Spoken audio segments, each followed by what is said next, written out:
இன்னைக்கு ஒரு மகாபாரத கதை. குருக்ஷேத்திரத்தினுடைய 14வது நாள்ல திரௌபதி கிருஷ்ணர் கிட்ட கேக்குறாங்க, இந்த உக்கிரமான போர்ல இன்னைக்கு யார் பலியாக போறாங்க அப்படின்னு கேக்குறாங்க.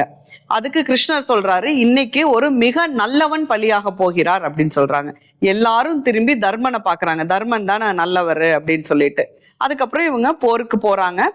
இங்க குழப்பத்துல திரௌபதி இருக்கிறாங்க. அதுக்கப்புறம் ஈவினிங் எல்லாரும் திரும்பி வராங்க. பாண்டவர்கள் 5 பேருமே திரும்பி வர்றாங்க. அவங்க சைடு எந்த ஒரு பலியும் ஆகல. உடனே கிருஷ்ணர் எங்கன்னு தேடுறாங்க திரௌபதி. கிருஷ்ணரும் திரும்பி வர்றாங்க.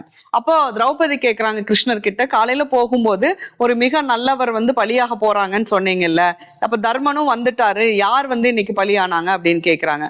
அப்ப கிருஷ்ணர் சொல்றாரு, உனக்கு ஞாபகம் இருக்கா, அந்த சூதாட்டம் உனக்கு நடந்த அந்த அநீதி அன்னைக்கு துச்சாதனன் உன்னை துயிலுரித்த போது யாருமே அதுக்கு எதிராக குரல் எழுப்பவே இல்லை. துரோணர், பீஷ்மர் எல்லாருமே தலைகுனிந்தபடி உட்கார்ந்துட்டு இருந்தாங்க. கௌரவர் பக்கம் இருந்து ஒரே ஒரு குரல் மட்டும், இது தப்பு, ஒரு பெண்ணை இங்க மானபங்கப்படுத்த கூடாது அப்படின்னு ஒரு குரல் வந்தது. அது கௌரவர்களில் ஒருவரான விகர்ணனுடைய குரல்.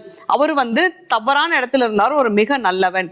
இன்னைக்கு அவரு தான் பீமனை போர்க்களத்துல எதிர்கொண்டார். பீமன் விகர்ணனை பார்த்த உடனே சொன்னாரு, நீ நல்லவன், தவறான இடத்துல இருந்தால் நல்லவன், நீ எங்க பக்கம் வந்துரு, உனக்கு நாங்க மகுடாபிஷேகம் பண்ணிடுறோம் அப்படின்னு சொன்னாரு. ஆனா அதுக்கும் விகர்ணன் ஒரு பட்டத்துக்காகவும் பதவிக்காகவும் நான் சார்ந்திருக்கக்கூடிய இடத்தை விட்டு என்னால வர முடியாது, என்னை தாண்டித்தான் நீ என்னுடைய சகோதரர்களை கை வைக்க முடியும் அப்படின்னு பீமன் கிட்ட அவரு சொல்றாரு. உடனே கோபம் பீமன் அவரை வதம் செஞ்சுட்டு ஒரு நல்லவரை கொன்னுட்டோம் அப்படின்னு சொல்லிட்டு கண்ணீர் விட்டு அழுறாரு.